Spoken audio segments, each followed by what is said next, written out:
নমস্কার। আজ আমি লাল আলু বা মিষ্টি আলু দিয়ে ল্যাংচা করছি।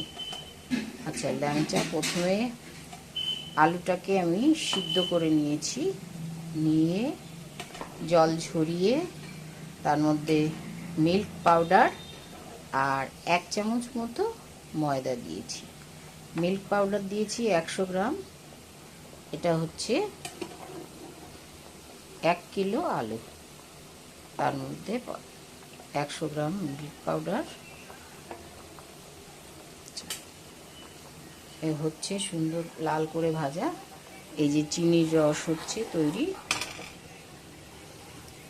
ভেজে এই যে এলাচ দিলাম, একটু এলাচ দিলে সুন্দর গন্ধ হয়। ভেজে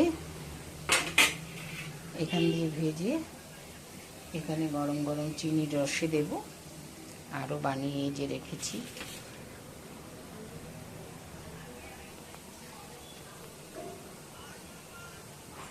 এখন একটু মেঘলা মেঘলা করছে আকাশটা।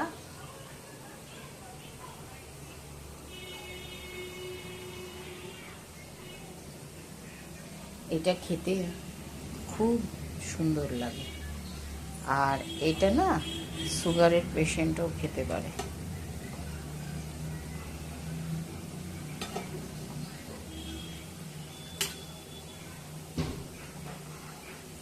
প্রকৃতি আমাদের জন্যে সমস্ত জিনিস রেডি করে রেখেছে।